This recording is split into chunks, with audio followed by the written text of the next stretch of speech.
Hay silencios que no son vacíos. Algunos cargan con siglos de llanto contenido, otros con promesas rotas y nombres que nadie se atreve a pronunciar. Yo lo aprendí entre las tumbas, vigilando lo que no se mueve, pero que aún respira. Esta es mi historia. Créanla o no, pero si alguna vez aceptan trabajar de noche en un panteón, recuérdenme y no bajen la mirada. No buscaba ese trabajo. De hecho, era el último en mi lista, pero cuando el estómago suena más fuerte que el orgullo, uno deja de hacerse el difícil. Mi nombre es Raúl, y hace 5 años me convertí en el velador del Panteón de San Miguel, un camposanto viejo a las afueras de un pueblo de Sonora. El nombre del lugar no importa tanto. Lo que importa es lo que sucede dentro de esas rejas negras que se cierran con cadenas al caer el sol. Todo comenzó cuando perdí mi empleo como guardia en una fábrica. Crisis, recorte de personal, ya saben, pagaban poco, pero te daban casa, si es que así se le puede decir a esa casucha de concreto mal pintado que estaba justo al lado de la entrada principal del cementerio. Cuando llegué por primera vez, lo admito, me sentí tonto. No creía en nada de esas cosas. Fantasmas, apariciones, energías, para mí eran cuentos de gente ociosa.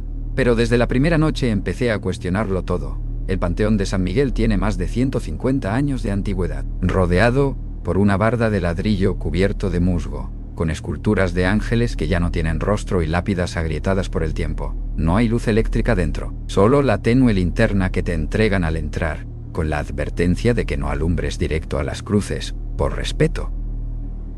La advertencia me la dio don Camilo, el velador anterior. Era un hombre flaco, canoso, con la mirada perdida. Me recibió sin mucho entusiasmo. ¿Vienes por el turno?, me dijo, sin saludar. Asentí. Aquí no roban ni entran borrachos, nadie se atreve, pero los turnos no son fáciles. No por la gente de afuera, sino por los de aquí adentro. Pensé que era una broma, pero su mirada no estaba jugando. ¿Y usted por qué se va?, pregunté.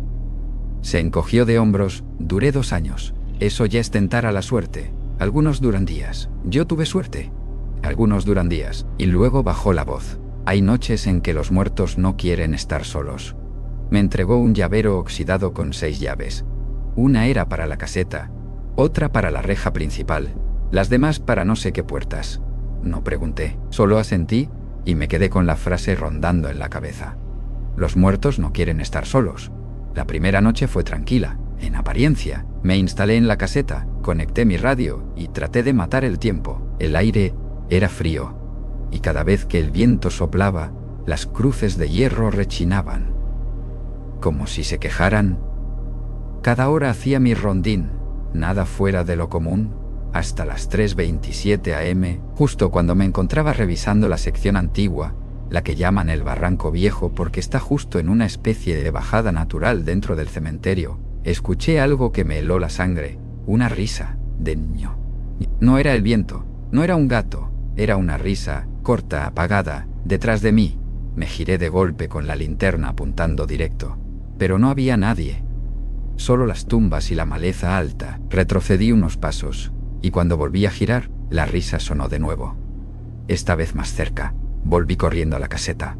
No dormí esa noche, ni las siguientes. La segunda noche, la linterna comenzó a fallar justo a medianoche. Cambié las pilas. Nada. Pero cuando me acerqué a una de las tumbas más viejas, una con un ángel sin cabeza y letras borrosas en piedra, la linterna volvió a encenderse sola.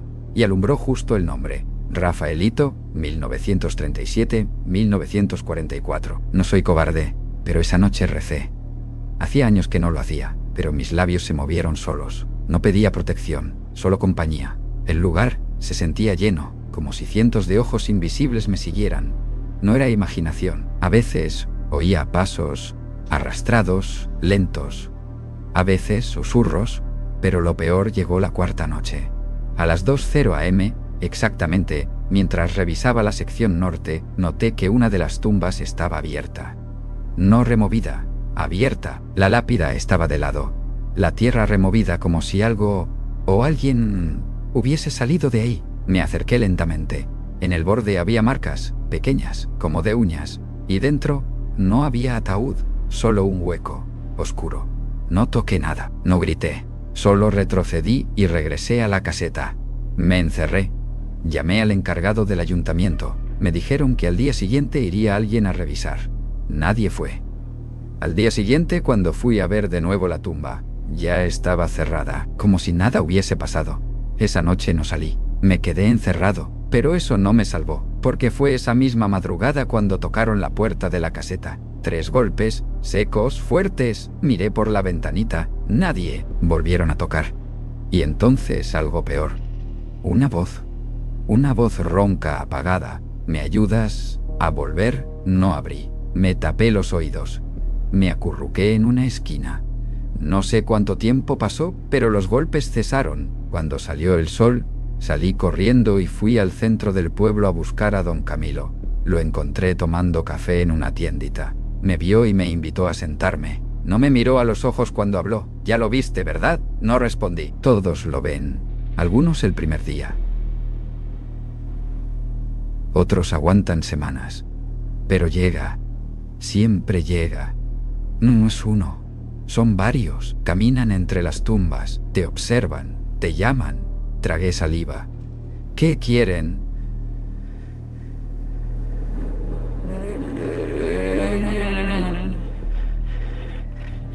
No quieren irse. Están rotos, incompletos. No son almas en pena. Son trozos de lo que alguna vez fueron. Quieren calor, voz, compañía. Pero si los escuchas mucho, si respondes, te empiezan a hablar más claro. A veces incluso entran contigo.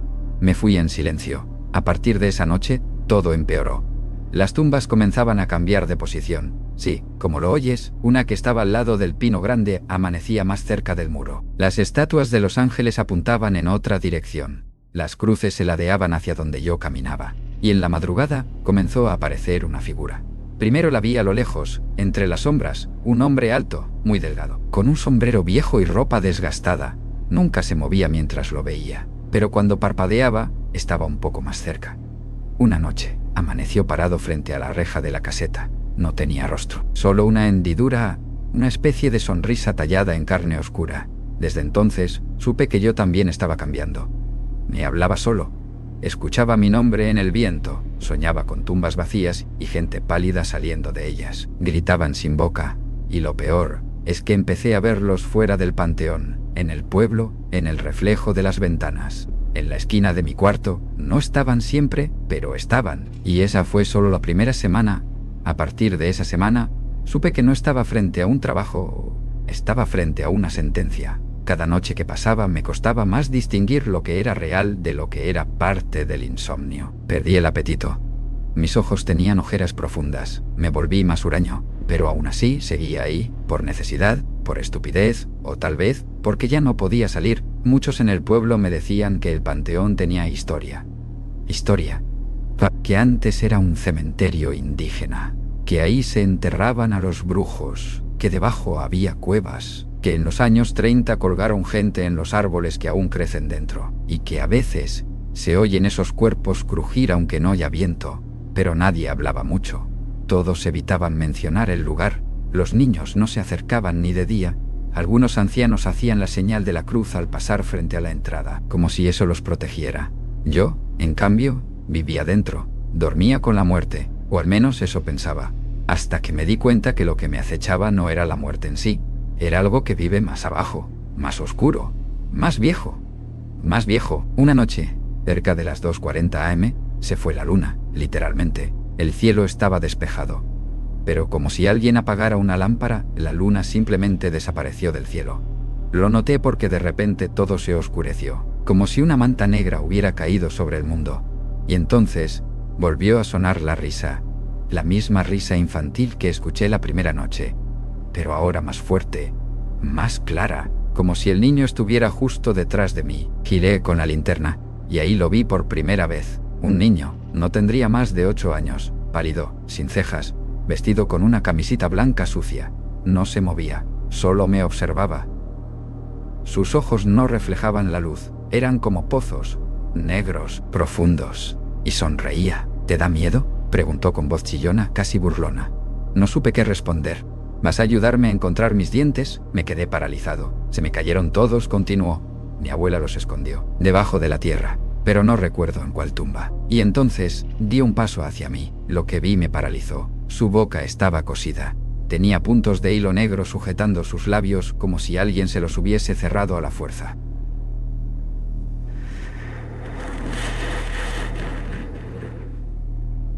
Y aún así, hablaba. «No quiero estar aquí solo. ¿Puedo entrar contigo?» Corrí. No sé cómo regresé a la caseta. Cerré la puerta con llave, atranqué la ventana con una silla. Pero la voz del niño se escuchó desde todos lados. ¿Y si mejor? ¿Entro por abajo? Miré el suelo. Escuché un golpe debajo del piso. No dormí. No respiré con normalidad durante horas. Y cuando amaneció, había marcas pequeñas en la tierra, como si unas manos hubieran salido desde dentro del suelo de la caseta. Al día siguiente fui al archivo municipal. Necesitaba entender qué era ese lugar. Ahí conocí a doña Elvira, una señora mayor que guardaba todos los registros del pueblo. Me dijo que nadie se metía con los archivos del panteón, pero al verme temblando, ojeroso, accedió a mostrarme un expediente viejo. Lo sacó envuelto en trapos. En la portada decía: anomalías reportadas, Camposanto de San Miguel, 1901-1974. El primer reporte era de un hombre que desapareció mientras cavaba una tumba. Solo encontraron su pala. El segundo hablaba de una mujer que enterró a su esposo y jura haberlo visto caminar por la madrugada, descalzo, con gusanos saliéndole de los ojos. El tercero, sobre un sacerdote que se volvió loco y empezó a hablar en lenguas desconocidas después de pasar una noche encerrado entre las tumbas. Y en el margen de cada reporte, una palabra escrita a mano, sonriente, aparecía una y otra vez, visto al fondo del cementerio junto al mausoleo. El sonriente observaba desde la cruz rota. Se rió antes de que se apagara la lámpara. El sonriente no quiere que te vayas. Me quedé helado. Ese hombre, el sombrero, la figura que se acercaba poco a poco por las noches.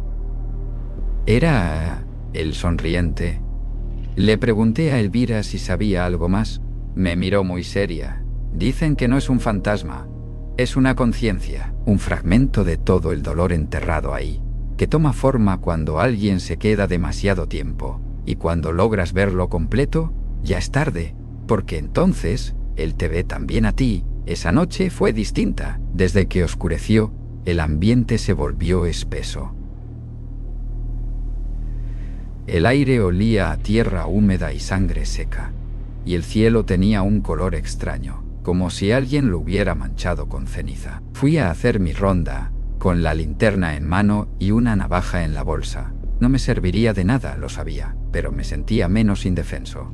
Al llegar al sector del panteón más viejo, donde están las tumbas con letras en latín y cruces dobladas, escuché un sonido seco, una pala cavando. Seguí el sonido y ahí lo vi, una tumba recién abierta. Al lado, una figura cavaba. Lenta, metódicamente. Me escondí tras una lápida y observé. Era un hombre con sombrero, alto, delgado, de espaldas. Su cuerpo parecía desproporcionado, los brazos más largos de lo normal, la piel de un gris amarillento. No tenía sombra. Cavaba sin apuro. Y entonces se detuvo. Giró lentamente su cabeza hacia donde yo estaba. No podía verle el rostro, pero sentí su sonrisa, la misma que había visto en mis pesadillas. Y luego habló sin abrir la boca. «Estás cavando tú también, Raúl, solo que todavía no lo sabes. Salí corriendo. Esa fue la noche que me desmayé. No recuerdo cómo llegué de nuevo a la caseta. No, solo que al abrir los ojos, ya era de día, y tenía tierra bajo las uñas. Había estado cavando. Pasaron varios días desde que lo vi cavar, desde que escuché su voz sin boca. El sonriente no comía, apenas dormía. Cada vez que cerraba los ojos, soñaba con ataúdes abiertos y algo respirando dentro de ellos. Durante el día, la caseta se volvía un horno de cemento. El calor no me dejaba pensar, pero las noches eran una herida abierta. Sangraban soledad, frío y algo más, presencias. No tengo cómo explicarlo, pero cada vez que daba un paso dentro del panteón, sentía como si el suelo respirara, como si las tumbas palpitaran. Y entonces comencé a ver las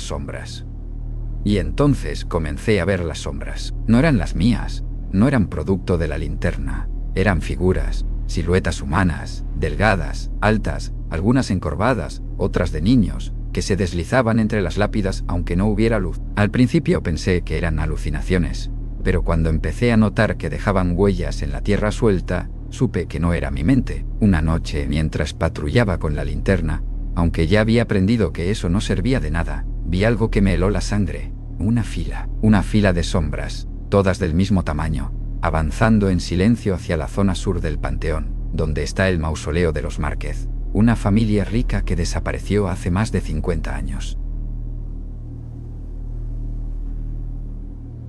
El mausoleo es grande, blanco, con una cúpula rota y una puerta oxidada. Me acerqué lentamente, conteniendo la respiración. Quería ver si las figuras eran reales. Una de ellas se detuvo. Giró la cabeza hacia mí. No tenía rostro, solo un hueco donde debía estar la cara, y me hizo una señal con el dedo índice, llevándolo a la zona donde estaba el mausoleo, como si me invitara. La puerta estaba entreabierta. Algo dentro susurraba: «Aquí no hay muerte, solo memoria». La voz no sonaba humana. Entré. Y lo que vi dentro me cambió para siempre. El interior del mausoleo no parecía haber sido tocado en décadas. Estaba cubierto de polvo, telarañas y símbolos tallados en las paredes. No eran nombres, no eran fechas. Eran dibujos, círculos con ojos, cruces invertidas, niños sin cabeza, cuerpos en posición fetal.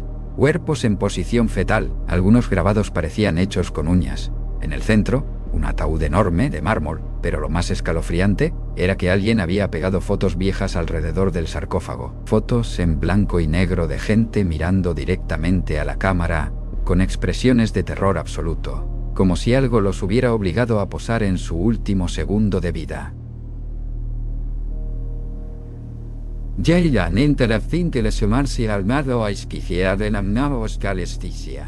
Como si algo los hubiera obligado a posar en su último segundo de vida. Vi una que me hizo caer de rodillas. Una foto de don Camilo, el ex velador. ¿Y por qué estaban dentro del mausoleo? Cuando intenté salir, la puerta ya estaba cerrada. Desde afuera, golpeé, grité. Nadie respondió. Y entonces lo escuché, desde dentro del ataúd. Un golpe, otro más. Y después, risas, risas. No de niños, risas de adultos. Risas graves, burlonas, con un eco hueco que llenaba el mausoleo como una carcajada enterrada. El ataúd se estremeció. No pensé. Empujé la puerta con todas mis fuerzas hasta que logré salir. Corrí como nunca en mi vida. No paré hasta la caseta. Me encerré. Lloré como un niño. Esa madrugada algo entró a mis sueños. Vi el panteón desde arriba como si flotara. Estaba lleno de agujeros, miles, no solo tumbas, agujeros profundos, negros, que no tenían fondo. Y al fondo de todos ellos estaba él, el sonriente, pero ya no era solo una figura, era más grande, una presencia deforme, con brazos largos que se retorcían, y una sonrisa que se extendía más allá de la cara. Me miraba como si esperara que yo también cavara. Desperté gritando, y al abrir los ojos, lo vi, una cruz de tierra fresca al lado de mi cama, dentro de la caseta, con un nombre escrito con piedra. Raúl, pensé en irme. Lo juro, lo pensé seriamente. Tomar mi mochila, salir corriendo, no mirar atrás, pero algo me detenía. No solo el dinero, no solo la vergüenza. Era la sensación de que si salía, algo vendría conmigo. Empecé a ver sombras fuera del panteón, en el baño del mercado, en el reflejo del vidrio en la tienda, en el espejo empañado de mi cuarto. La más clara la vi en una tarde cualquiera frente a la iglesia del pueblo. Una figura alta, parada, en medio del atrio, con sombrero y sonriendo. Volví al panteón con la firme intención de quemar todo. La caseta, los archivos, todo. Pero algo en mí me traicionó. Caminé de nuevo hasta el mausoleo. Ya no había fotos, ni símbolos. El ataúd estaba abierto. Dentro solo un espejo. Me miré, y por un instante no me vi yo. Vi la silueta del sonriente con mi rostro. Al principio pensé que yo vigilaba el panteón. Ahora entiendo que era al revés.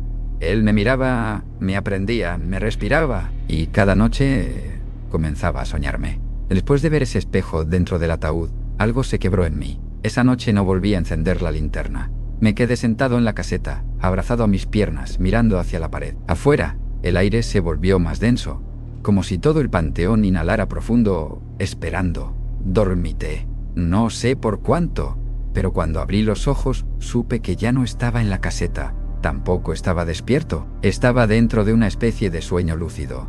Pero el panteón seguía ahí. La misma distribución. Las mismas tumbas. Pero ahora, todo estaba torcido. La reja de entrada daba vueltas como si estuviera atrapado en un remolino. Las lápidas lloraban. Literalmente. Salía agua por las grietas y caía como si el cemento llorara. Y al fondo, el mausoleo. Pero no era blanco ya. Era negro, inmenso, sin puertas. Se elevaba como una montaña que latía. En sus paredes había dedos, ojos, rostros pegados al mármol gritando en silencio. Avancé sin querer. Era como si el suelo me empujara. No podía cerrar los ojos, no podía girar. Todo me llevaba hacia ese lugar. Cuando estuve frente al mausoleo, una grieta se abrió. Y salió una voz, pero esta vez no era el sonriente. Era mi voz. Ya no te pertenece tu nombre, Raúl. Ya no te pertenecen tus pasos. El suelo se hundió bajo mí. Caí en la oscuridad y desperté en la caseta, empapado en sudor. El reloj marcaba las 3:03 am. Esa misma madrugada, algo nuevo sucedió. Comenzaron a sonar los nombres. Sí, nombres, como si alguien estuviera leyendo la lista de los muertos en voz alta.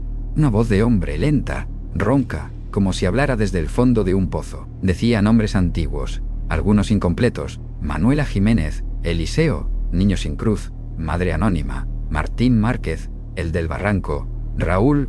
Cuando dijo mi nombre, el aire se detuvo. Y después, un silencio sepulcral, tan denso que dolía.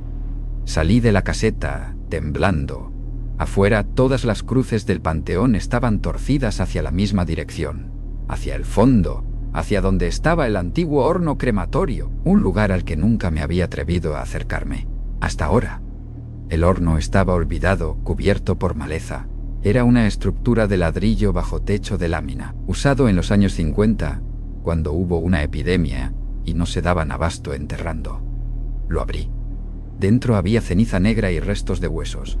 Pero no eran humanos. Eran más largos, más finos, como si fueran de otra cosa. Había marcas en el techo del horno, garabatos, palabras invertidas y una figura tallada con clavos, el rostro del sonriente, con miles de líneas que salían de su boca como raíces extendiéndose. Toqué una y sentí un escalofrío que me recorrió la columna, como si alguien me metiera una aguja de hielo desde la nuca hasta el coxis. Y entonces lo vi, no con los ojos, sino en la mente.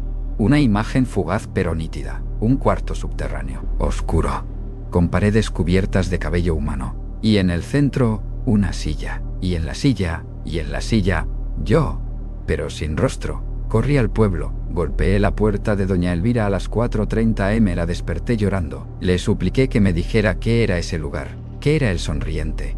Ella no habló, solo buscó en un mueble viejo un cuaderno. Me lo dio. Era un diario. Era de mi padre, me dijo. Él fue el primer velador del panteón antes de que fuera municipal, antes de que se llamara San Miguel. En ese tiempo se le llamaba la Tierra Hueca. Leí el diario en voz alta. Las páginas hablaban de un hombre que encontró en el fondo del panteón una grieta, una especie de túnel natural. Decía que ahí abajo había algo vivo, algo que susurraba cuando no había nadie, que le prometía cosas. El último párrafo decía: lo escuché reírme. No yo, él, me reía con su voz. Ahora cuando cierro los ojos me despierto caminando entre tumbas. Creo que ya no sueño. El cementerio me está soñando a mí. Me arrodillé. No sabía si llorar, rezar o arrancarme la piel. ¿Eso era lo que me estaba pasando? ¿Estaba siendo absorbido por ese lugar? ¿O peor aún, reemplazado?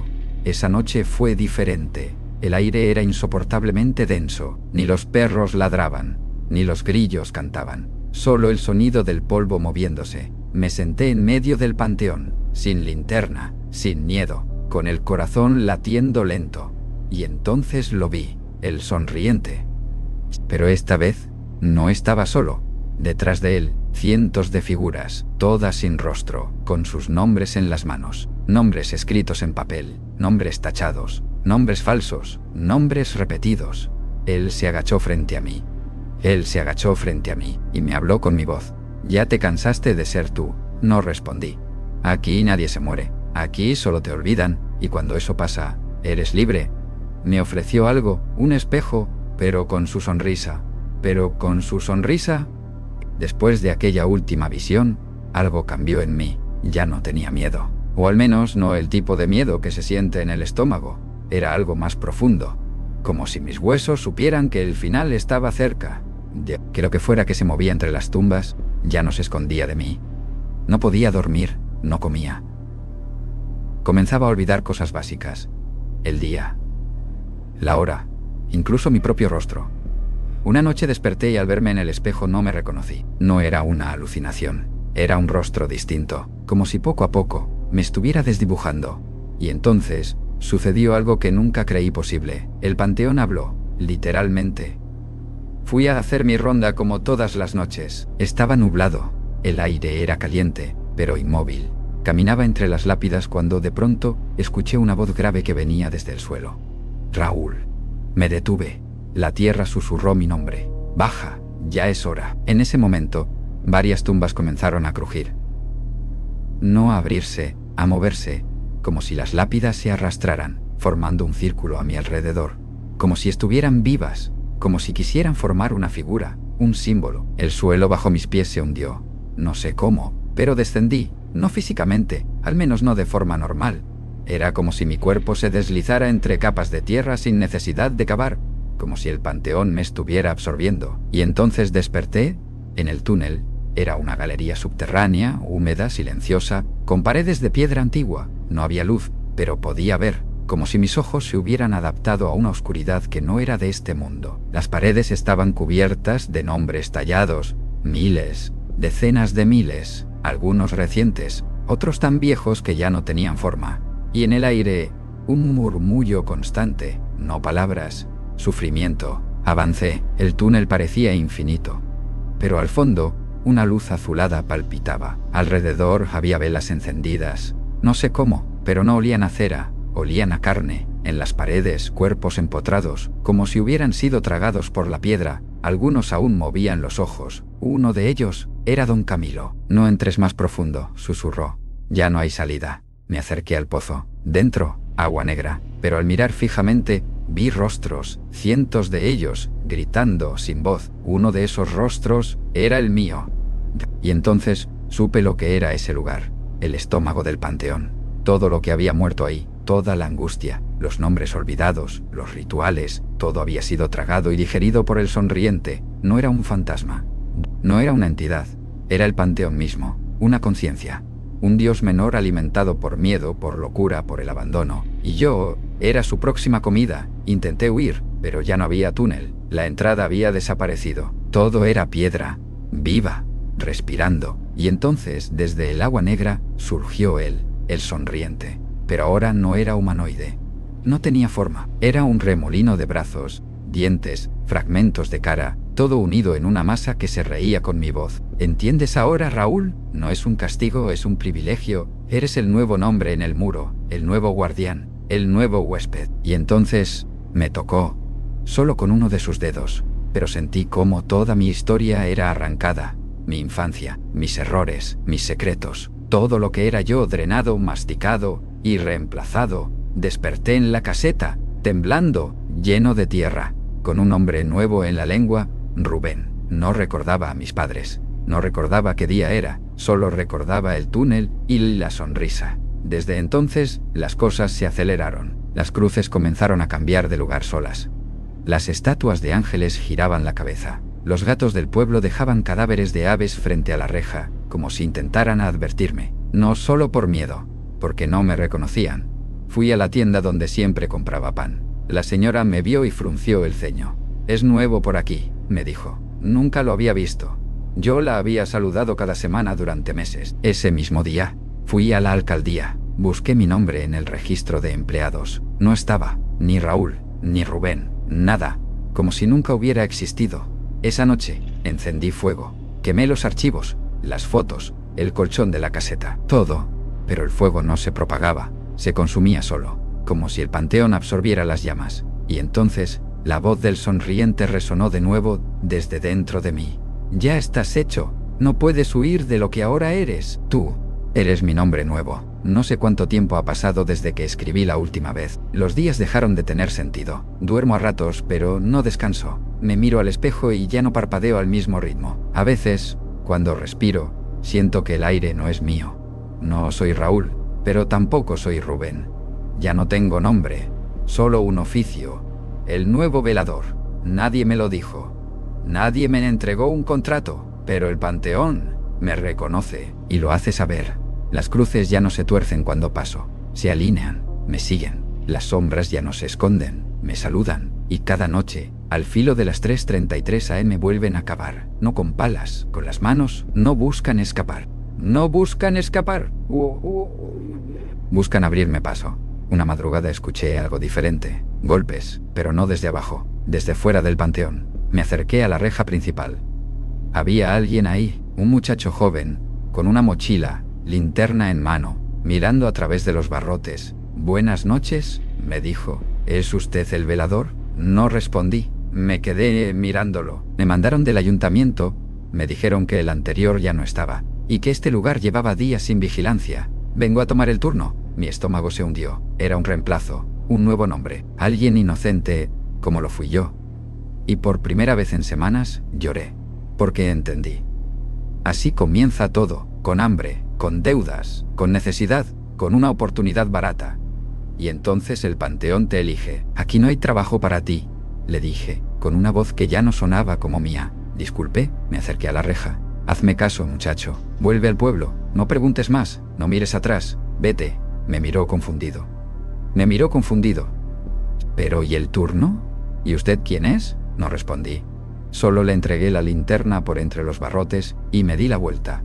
Esa noche, por primera vez, no hice rondas. Me senté en medio del panteón, en silencio, esperando, y entonces ellos salieron. No caminaban, se arrastraban, decenas, cientos, siluetas deshechas, cuerpos rotos, niños sin rostro, mujeres sin pies, ancianos sin sombra. Se acercaron, no para atacarme, para rodearme. El sonriente apareció al final. Ya no tenía forma fija. Cambiaba con cada parpadeo. Una vez era un niño, otra, un perro negro, luego mi reflejo distorsionado. Se inclinó hacia mí y me susurró dentro del cráneo.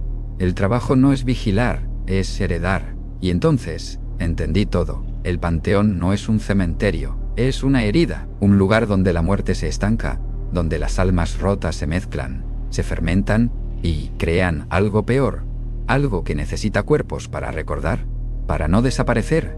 El sonriente no es un ente, es un resultado, es lo que queda cuando miles de muertos son olvidados, abandonados, sin oración, sin nombre. Y yo me estaba volviendo como él. Al amanecer fui al pueblo, busqué a doña Elvira, pero su casa estaba vacía. Pregunté por ella. «Murió hace años», me dijo una vecina. No lo sabía, pero... «Si yo hablé con ella hace días», insistí. Me miró raro. «No puede ser. La enterraron aquí mismo». «En San Miguel. Su tumba está justo frente al mausoleo. Fui a verla. Estaba ahí. Su nombre, su foto, su fecha de muerte. Hace 4 años. En ese momento supe que incluso mis recuerdos estaban contaminados, que el panteón ya había comenzado a mezclar el pasado con el presente, y que pronto todo lo que había vivido se reescribiría como parte de su historia. Esa noche hice mi última ronda, sin linterna, sin miedo. Me acerqué a la tumba de Rafaelito, el niño que me pidió ayuda para encontrar sus dientes. Le hablé. «Ya puedes dormir, pequeño. Yo me encargo ahora». Después fui al horno, encendí una vela y al final me senté frente al pozo, no para huir, no para rendirme, sino para aceptar. Me quité los zapatos y me sumergí. Desde que me sumergí en ese pozo, la realidad dejó de ser un lugar concreto. Estoy aquí y no estoy, soy yo, pero también soy otro. Mi cuerpo camina, pero mi mente se disuelve. Me observo desde afuera, atrapado en un reflejo que nunca se apaga. El sonriente ya no viene por mí, soy parte de él. Ahora escucho sus risas en el viento, siento sus dedos invisibles rozando mi piel, veo sus ojos en cada tumba, en cada sombra, cada nombre que he olvidado, cada recuerdo que se desvanece, es una piedra más en el muro que sostiene este lugar. He dejado de buscar salida, el panteón es mi casa, mis pasos son los latidos de la tierra, y mi turno es el último. Algunos días veo a un muchacho en la entrada. Parece confundido, con una linterna temblorosa y el miedo pintado en la mirada. Me observa, quiere entrar, pero algo en sus ojos le dice que no debe, y sonrío, porque sé que el ciclo continúa. Si alguna vez pasas por un panteón en las noches y sientes que te observan sin ser vistos, que el silencio es más pesado que el aire, que las sombras parecen moverse con vida propia, tal vez alguien te está cuidando, o tal vez alguien está esperando que tomes su lugar. Así termina mi historia. pero no mi vigilia, porque aquí, donde la muerte se respira y las sombras caminan, el de sombrero nunca se va. Y si has llegado hasta aquí, quizá, sin saberlo, ya formas parte de este relato, de este silencio, de esta vigilia eterna. Así que no te sorprendas si una noche, al apagar la luz, escuchas una risa tenue, un susurro que te llama por tu nombre. Solo recuerda que a veces las historias más oscuras se cuentan solas. Solo hay que saber escucharlas. Gracias por acompañarme en este recorrido por lo oculto, lo sombrío y lo que no se atreve a morir. Si quieres seguir descubriendo secretos, escuchar relatos que se esconden en el silencio y caminar conmigo entre sombras, pues tal vez deberías quedarte un rato más, porque aquí cada historia tiene al de sombrero y este podría ser tú.